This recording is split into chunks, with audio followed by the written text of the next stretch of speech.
President address our audience from the Rolls Royce plant in Prince George, talking about a new proposal.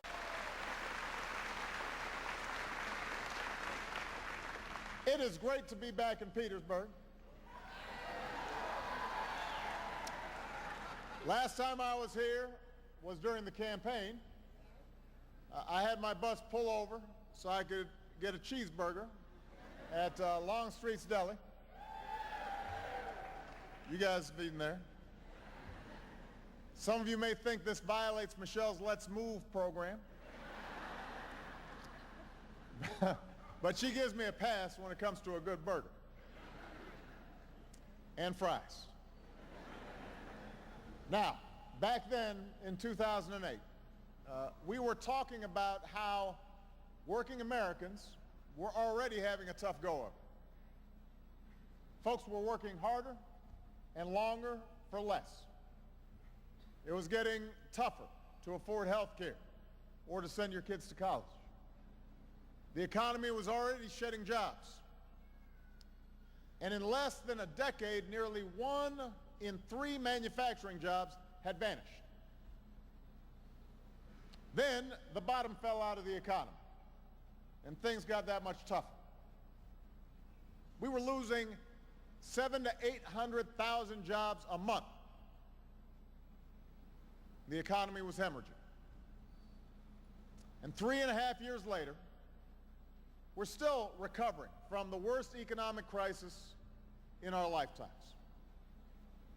And we've got a lot of work to do before everybody who wants a good job can find one.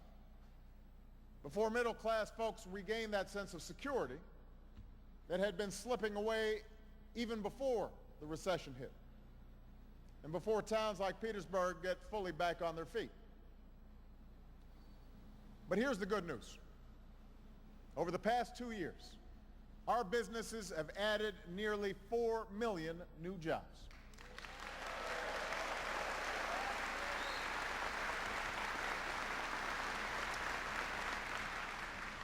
We just found out that last month in February we added 233,000 private sector jobs.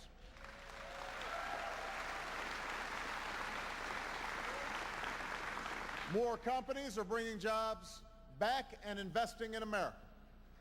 And manufacturing is adding jobs for the first time since the 1990s.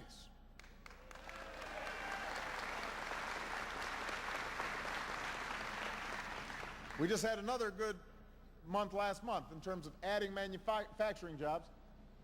And this facility is part of the evidence of what's going on all across the country. This company is about to hire more than 200 new workers, 140 of them right here in Petersburg, Virginia.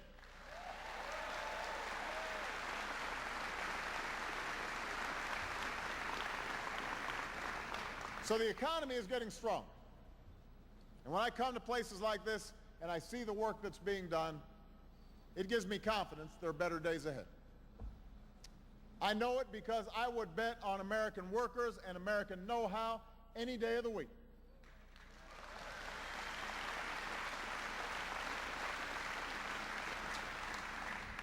The key now, our job now, is to keep this economic engine churning. We can't go back to the same policies that got us into this mess. We can't go back to an economy that was weakened by outsourcing and bad debt and phony financial profits. We've got to have an economy that's built to last. And that starts with American manufacturing. It starts with you.